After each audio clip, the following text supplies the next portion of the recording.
chatter between you and Klay. I mean, did you anticipate it was going to be kind of like that? For sure. I mean, it's my guy. It's my friend. Road dog for 13 years, so there's a lot of history. You're going to have a lot of back and forth. Some of it was competitive, some of it was fun. And thankfully, we were all able to focus on the game and just hoop and compete. It was an unreal night for sure, all the way around, from the emotions at the pregame of him, being acknowledged, and the crowd during two-line layups going crazy for him, the video tribute. And I'm so surprised they ran a post up for him on the first play. I blacked out on that one. I wasn't gonna let him score, and I fouled him. But it was a pretty special night all the way around. Obviously, we won. It was a great finish, but well done all the way around. Draymond called it a terrible shimmy that he did. Awful. 1 out of 10. Huh? Is that 1 out of 10? It was low. I don't rate it. It was hilarious. I know he wanted it really bad to have a moment like that. So I just love having fun with it because you're carrying a lot of emotions into the game. You don't know how it's going to come out, and there's a lot of entertainment all the way around. Steph, I saw you gave the signature night, but the game was still in the balance. Did you feel that? I almost pulled a Siwoo Kim for all those the references from the President's Cup. Hit the night at on hole 16. No, but thankfully we were able to finish it. I got a 3-shot in my face by Grimes the next possession.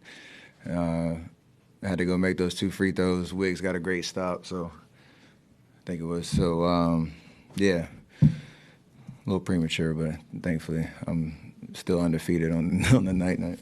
Steph, did you ask for the defensive assignment that you got, and how did you think that went? You talked about the first possessions of post up, but then there are a couple times like there was ISOs where Klay was kind of ISOing a little bit. How did you think that went? No, I didn't ask for it. It was pretty straightforward based on their lineup matchups. You put Wiggs on Luka, that's his guy. Then ever since Wiggs has been with us, Melton the starting lineup on Kyrie. I got Klay, and then Draymond can on Marshall can kind of roam a little bit, but. Like I said, I wasn't expecting the first play where they put Klay on the block. I literally blacked out. Thought I was in training camp again where I was trying to get a stop. Draymond was actually calling me off for we call it a bump where you don't want me guarding the post-up guy, and I go to the weak side. And I heard him, but I didn't hear him at the same time, and it was a dumb foul. It was a weird way to start the game. There are a lot of amateur lip readers online trying to dissect what you were saying into the camera at the end after the night. What were you saying? I really have no idea. I got to go look at it myself. That type of moment with all the angst, this raw emotion, I really don't know what I said. I'll let you know, though. I don't shy away from what I say on the court. I have to go look at it again. And Stephen, you what's the mentality you have? You come in, there's 3.5 minutes to go. You guys are down 6, and from there you make 4 straight buckets. What's the mentality you take out there down the stretch of this game? Just try to be decisive. We picked them apart for most of the game. When we got in trouble, we were just a little sped up and rushed. And they played their starters most of the fourth quarter, or to start the fourth quarter, they went on a little run. They took them out for maybe 30 seconds and into that timeout. So we knew if we could just get organized and, obviously we went pick and roll most of the time at the top with Luka and Lively. But you bring Lively away from the paint and get to the basket, kick outs, or if I had, pull-up threes, you kind of live with those shots. But it was just getting organized and trying to slow down on offense. Because when we get rushed, you kind of go into the teeth of the defense. You have no options, and for me, I was trying to stay out of those type of situations down the stretch. How would you describe the way the game went on a whole, and then of course the way that it finished? It was a memorable night for sure. I know even from July when Klay decided to go to Dallas to us showing up for training camp and him not being here. It was kind of like a slow build to this night for everybody because it's such a different look for us, Klay in a new uniform. And granted we won, so I can say this, but I couldn't imagine it going any other way. Where he played well, the crowd got an amazing show, went down to the wire. You can't really draw it up any better, and definitely special, memories to reflect on. 13 years he was here and 4 championships and everything that we accomplished, and then trying to turn the page to where we are right now. Before the game, you guys were shooting around and watching each other. Klay said that it was just kind of weird for him just to see you on the other side. Did you feel the same? Absolutely. You imagine what it's going to feel like or be like, but I didn't even know if I wanted to go over and say hi to him. It was like on the blacktop in recess in high school or something like that, where you just kind of you don't really know how to handle it because everybody's trying to stay focused on the game. You don't want to kind of lose your focus or your mentality on trying to prepare yourself for the game. But I think the first time I talked to him was right before the jump ball, so it was a weird balance all the way around trying to handle all the emotions that we had. Steph, coming in, Klay said that this was just a regular season game in November, but at times tonight it felt like a Game 7. What did you think about the atmosphere and just the charge that was in the room? I hope y'all didn't believe him when he said that. I didn't believe him. But it was great. Like, it was everything you would imagine and would want for I'm trying to think of another example of something like this, for a guy that's still playing at a pretty high level, the history that we have, 3 guys, me, him, and Draymond, who only played for one franchise until this year. I don't know if there's another type of example like this. So the crowd, like I said, we were in 2-line layups, like 7 minutes left on the rundown, and they did the salute to Klay, and that was the first time I think I stopped shooting for a little bit and was looking around, kind of smiling and taking it in with him, even though he's on the other side of the court. And then, like I said, I was in the tunnel during the first part of the tribute video, because I knew I'd get real emotional if I was out there and, looking down and watching him, so I try to protect myself a little bit there. And then you didn't know how long the standing ovation was going to go, because that's the fans' moment to acknowledge him and celebrate him. And you could tell, I did look at that point, you could tell he was happy. And I think he did his little shoulder shrug. He's like, all right, let's go. So that was a very, very cool moment.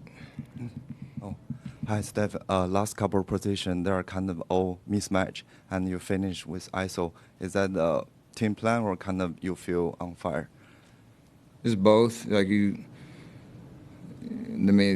a great defender and a shot blocker in the paint, so to bring him out on the perimeter is always a good thing for us, but you just got to make reads. There was one play I turned it over, and I got downhill, and Wiggs came out the corner for a lob. I thought he was going to stay in the corner, and I made a bad pass. That was the only real possession that we got a little mixed up on. The rest was, like I said, very decisive possessions, and whether you make or miss those, you kind of have to live with it, knowing how they defended us all night.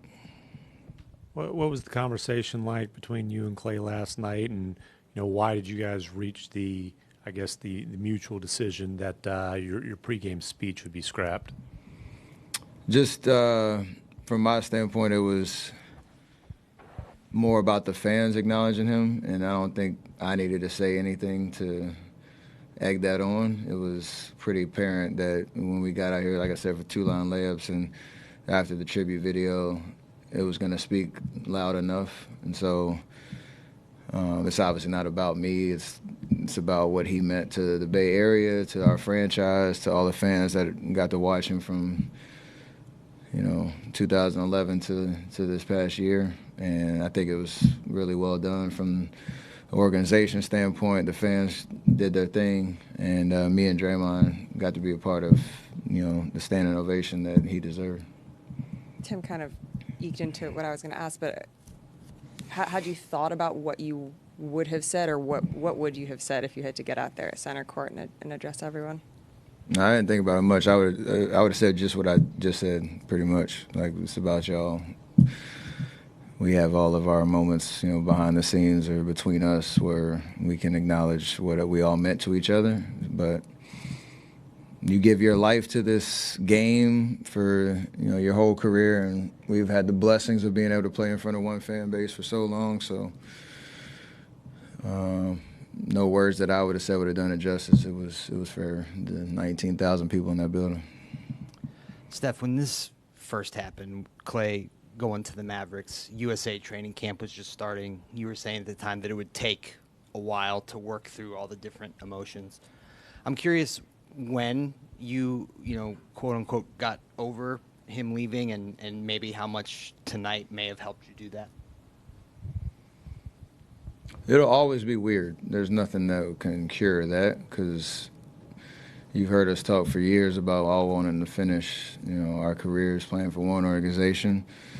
It obviously didn't happen, but